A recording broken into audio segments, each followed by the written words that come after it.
Hello students, welcome back to studyhype.in।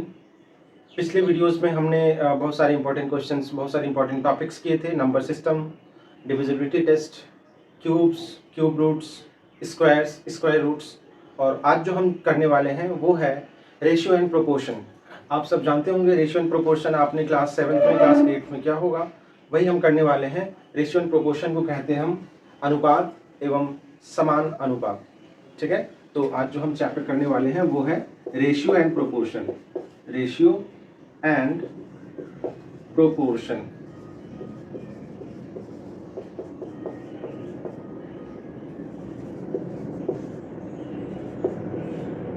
अनुपात एवं समानुपात।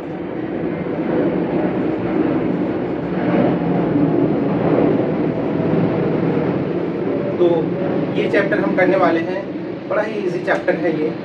इसमें जो हम करने वाले हैं, इसमें हम देखते हैं कि किसी भी दो क्वांटिटी के, किसी भी दो गिवन क्वांटिटी, मतलब जैसे लेंथ है, लंबाई है किसी का, या कक्षा में कुछ बच्चे अगर बैठे हुए हैं या कहीं पर कुछ लोग बैठे हुए हैं, उनका रेशियो, उनके हाइट का रेशियो, उनके हाइट का अनुपात कैसे क्या लिया जाता है, उसे हम कहते हैं रेशियो। मतलब जब हम दो सेम टाइप के क्वांटिटी को भाग करते हैं, आप ये भी कह सकते हैं। नॉर्मली हम रेशियो को रिप्रेजेंट कैसे करते हैं, वो इस तरह से दिखाया जाता है, A:B। ये है रेशियो का सिंबल, A:B। जब हम ये दो डॉट लगा देते हैं तो यही कहलाता है रेशियो। ठीक है, तो जो फर्स्ट पार्ट है हमारा वो है रेशियो। तो रेशियो में हम कुछ इस तरह से ही पढ़ते हैं। ठीक है, अब रेशियो जो होता है वो किन दो यूनिट्स का, किन दो वैल्यूज का रेशियो हम ले सकते हैं। आपको याद रखना है यहाँ पे कि रेशियो जो होता है हमेशा सेम क्वांटिटी का होता है।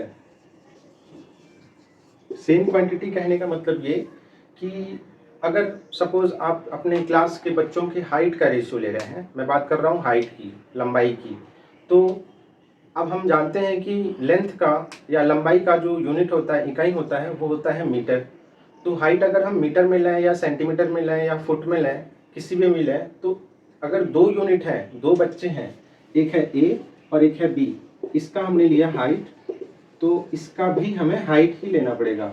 तो इन दोनों का जो हाइट का, जो अगर हम इन दोनों के हाइट को डिवाइड करेंगे, भाग करेंगे, सपोज कीजिए पहले बच्चे का हाइट है, सपोज कीजिए पहले बच्चे का हाइट है 5 फुट 4 इंच और दूसरे बच्चे का हाइट है 5 फुट 6 इंच।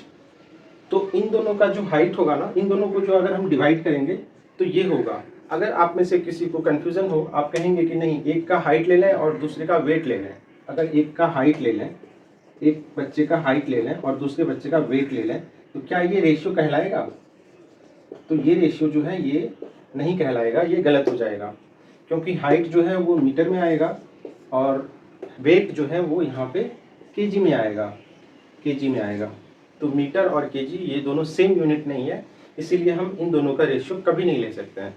ठीक है, तो ये था बेसिक कॉन्सेप्ट्स। इसी तरह से आप दूसरे यूनिट्स में भी ले सकते हैं। अगर दो बॉडी है, दोनों बॉडी का टेम्परेचर गिवन है, दोनों बॉडी का टेम्परेचर, ताप गिवन है। सपोज कीजिए पहले ऑब्जेक्ट का जो ऑब्जेक्ट ए है और दूसरा ऑब्जेक्ट बी है। ठीक है, ये पानी उबल रहा है हमारा 100 डिग्री पे, सपोज 100 डिग्री सेल्सियस पे पानी उबल रहा है, और दूसरा कोई लिक्विड है हमारे पास जो 70 डिग्री पे है सेल्सियस पे। तो इन दोनों का रेशियो लिया जा सकता है, ये पॉसिबल है। एट द सेम टाइम आप अगर ये कहें कि ये ऑब्जेक्ट पानी उबल रहा है, ये कोई ऑब्जेक्ट है, कोई लिक्विड है सपोज, उसका मुझे टेम्परेचर गिवन है और दूसरे का मास गिवन है। फिर से ये जो ऑब्जेक्ट भी है ये 200 ग्राम में है सपोज, या 200 लीटर है, इस तरह से करते हैं, लिक्विड है तो ये 200 लीटर है। तो इन दोनों में कभी भी इसके इसे अगर हम डिवाइड करेंगे तो इसे हम कभी भी रेशियो के टर्म में नहीं कह सकते कि ये इनका रेशियो है। ठीक है ना, रेशियो हमेशा सेम क्वांटिटी में होता है। तो ये था बेसिक कॉन्सेप्ट रेशियो का। दूसरे इसमें आते हैं, जो दूसरा पार्ट है हमारा वो है प्रोपोर्शन।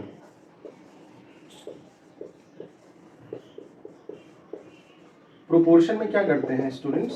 प्रोपोर्शन में जब आप दो अलग अलग बॉडीज का रेशियो, के बॉडीज का रेशियो अगर आप इक्वेट करते हैं तो उसे हम प्रोपोर्शन कहते हैं। जैसे दो ऑब्जेक्ट्स हैं हमारे पास ए एंड बी, ए और बी, इनका कुछ रेशियो गिवन होगा। अगर आप इसे इक्वेट करेंगे किसी दूसरे ऑब्जेक्ट के रेशियो के साथ, तो ये है सी और डी, तो यही कहलाता है प्रोपोर्शन। अब मैंने यहाँ पे इक्वल टू का साइन लगाया है। एक्चुअल जो प्रोपोर्शन का जो साइन होता है वो इक्वल टू नहीं है, वो है ये, इसे हम कहते हैं इज एज। 4 बुंदा यहाँ पे लगाया हमने, और ये होता है सी इज टू डी, तो ये जो कहलाता है ये है प्रोपोर्शन। ठीक है, आप ये दोनों यूनिट सेम होने चाहिए, ये दोनों सेम यूनिट में होने चाहिए, और ये दोनों सेम यूनिट में होने चाहिए, तो ये होता है प्रोपोर्शन। जैसे आपको मैंने पहले वाले इसमें कहा था कि अगर आप दो ऑब्जेक्ट्स का, क्लास में 2 बच्चे हैं, दोनों बच्चों का अगर आपने हाइट का रिस्पेक्ट में हाइट का रेशियो लिया, तो ये हाइट हो सकता है, और ये उन दोनों बच्चों के वेट का रेशियो भी हो सकता है। तो यहाँ पे ये वाला पार्ट और ये वाला पार्ट का जो क्वांटिटी है ये अलग अलग हो सकता है। फंडामेंटल जो यूनिट्स हैं इन दोनों के अलग अलग हो सकते हैं। तो ये था बेसिक डिफरेंस बिटवीन रेशियो और प्रोपोर्शन में। मैं बता रहा हूँ यहाँ पे, जैसे 2 बच्चे हैं,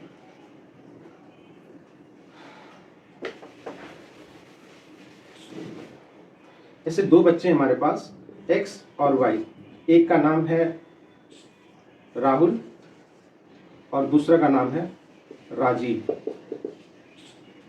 अब दोनों बच्चों का यहाँ पे हमने लिया हाइट, ये लिया सेंटीमीटर में, और दोनों बच्चों का लिया वेट, ये लिया केजी में हमने। पहले बच्चे राहुल का जो हाइट है, सपोज ये है 170 सेंटीमीटर, और दूसरे बच्चे राजीव का जो हाइट है वो है 180 सेंटीमीटर, और राहुल का वेट है, सपोज कीजिए वेट है इसका 65 केजी, और राजीव का वेट है 75 केजी। तो ये हो सकता है, इस तरह से हम ले सकते हैं रेशियो। ठीक है, तो यही है। अच्छा, इसे हम अगर प्रोपोर्शनेट के केस में लें तो ये थोड़ा इस तरह से कर दीजिए आप, ये 51 केजी ले लीजिए और ये 54 केजी ले लीजिए, तो ये हो जाएगा प्रोपोर्शन। यानी कि अगर आप इन दोनों का ये करेंगे को भाग देंगे तो 170/180 ये कहा जा सकता है इक्वल 51/54 के। तो ये है प्रोपोर्शन।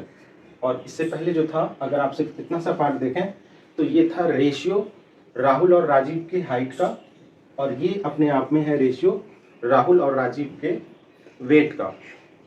अगर आप इन दोनों को इक्वेट करेंगे, इन दोनों को रिलेट करेंगे, तो ये कहलाता है प्रोपोर्शन। अब हम आते हैं इस पे बेस्ड कुछ क्वेश्चंस पे।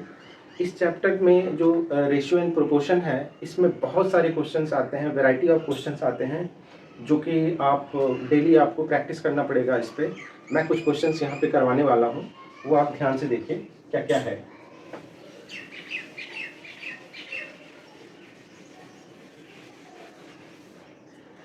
तो पहला क्वेश्चन इस तरह से होगा कि ये तो बड़ा इजी है, आप सबने किया होगा। a/b की वैल्यू दी हुई है, कुछ दी हुई है, ये a/b की वैल्यू है सपोज 3:4, और b/c की वैल्यू दी हुई है 4:5। तो हमें फाइंड करना है, therefore a/b/c बराबर व्हाट। a/b/c की वैल्यू क्या होगी, हमें इनमें से पता करना है। कैसे हम फाइंड करेंगे? इसमें जो ऑप्शंस दिए हुए हैं, ऑप्शन ए है 3:4:5, ऑप्शन बी है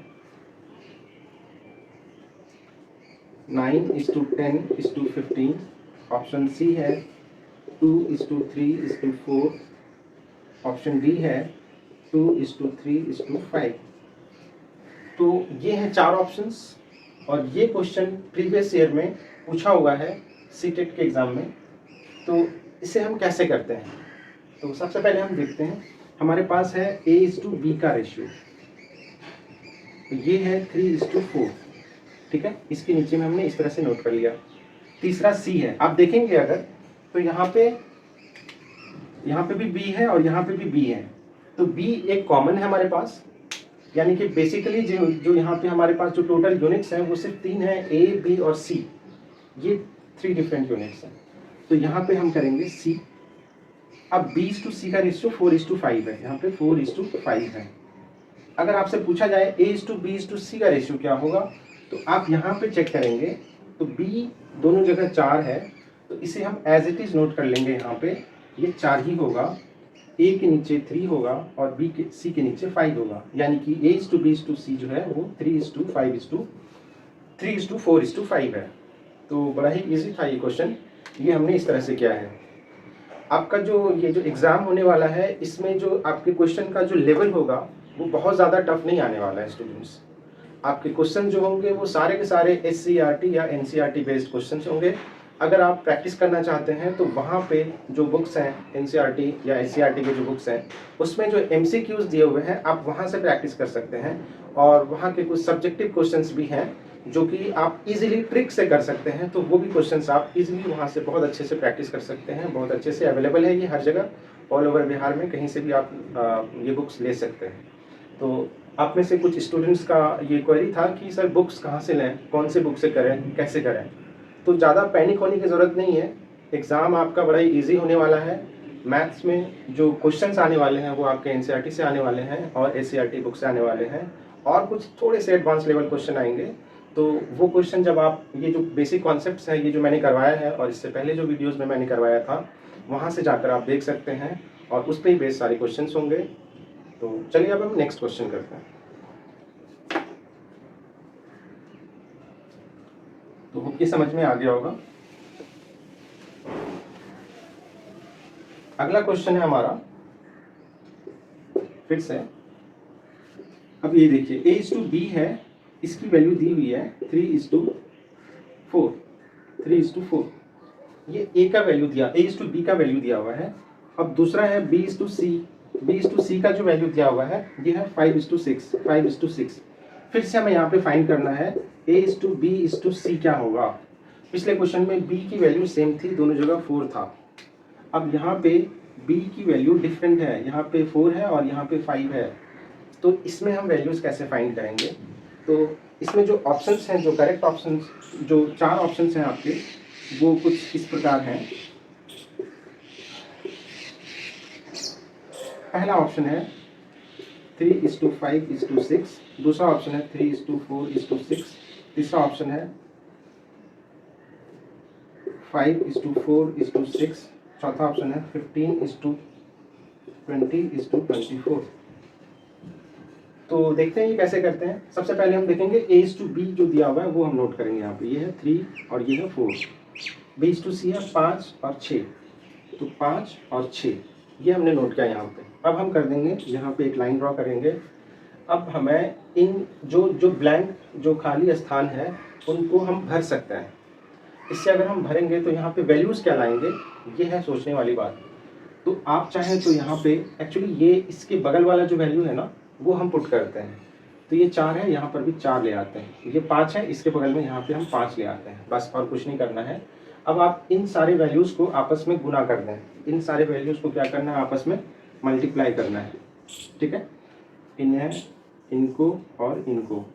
तो आप देखेंगे इनका है 15 और इसकी वैल्यू आएगी 20 और इसकी वैल्यू आएगी 24। आप ऑप्शन सी देखेंगे तो ये वाला ऑप्शन करेक्ट है। ये इतना इजी था ये क्वेश्चन। इसी तरह से और आगे जाते हैं हम, अगला क्वेश्चन करते हैं। थोड़ा सा इससे थोड़ा सा एडवांस लेवल है। प्रकार है कि x + y/z is equal to y + z/x is equal to x + z/y is equal to k है। तो हमें फाइंड करना है, हमें ज्ञात करना है k का वैल्यू। k का वैल्यू क्या होगा इसमें से, ये आप चेक कीजिए। इसमें जो ऑप्शन है हमारे पास, ऑप्शन है 0, 1, 2, 3। देखिए 4 ऑप्शन है, 0, 1, 2 और 3। हमें ज्ञात करना है, हमें फाइंड करना है वैल्यू k का। ये जो है ये k है, हमें k का वैल्यू फाइंड करना है क्या होगा। तो चलिए शुरू करते हैं। तो अगर आप इन सबको ये चेक करेंगे तो पहला नोट कर सकते हैं हम x plus Y upon Z is equal to K, दूसरा है y plus Z upon X is equal to K, और तीसरा है x plus Z upon Y is equal to K. आप फिर से इसे सॉल्व करेंगे तो x plus Y is equal to Z K आएगा, और ये वाला टर्म यहाँ पे हम लिखते हैं y plus Z is equal to X K आएगा। तीसरा है x प्लस जेड, ये आएगा y के। आप अगर LHS लेफ्ट हैंड साइड वाला और RHS राइट हैंड साइड वाला, बाएं और दाएं तरफ दोनों संख्याओं को अगर हम जोड़ेंगे इन सबको तो ये आएगा x plus Y plus Z, और इस तरफ आएगा k कॉमन आकर x plus Y plus Z. तो आप यहाँ पे देख रहे हैं दोनों तरफ x plus Y plus Z है, तो ये दोनों आपस में कैंसिल हो जाएंगे और वैल्यू जो k की आएगी हमारी, k की वैल्यू आएगी 2, k इज इक्वल टू 2। आप यहाँ पे देख सकते हैं k की वैल्यू 2 जो है वो करेक्ट ऑप्शन है, ये है सही जवाब। ठीक है, तो इस तरह से थे ये कुछ क्वेश्चंस थे रेशियो एंड प्रोपोर्शन के। इस पे बेस्ड क्वेश्चंस काफ़ी सारे आते हैं आपके। ये वैरायटी ऑफ क्वेश्चन जो है मैं अगले वीडियो में लेकर आने वाला हूँ, उसमें आपके रेशियो एंड प्रोपोर्शन से बहुत सारे क्वेश्चंस होने वाले हैं। उसमें आपके कुछ पुराने जो चैप्टर्स जो मैंने करवाए हैं अभी से पहले, उन टॉपिक्स को मैं कवर अप करने वाला हूँ। तो आप बने रहिए हमारे साथ। Thank you very much.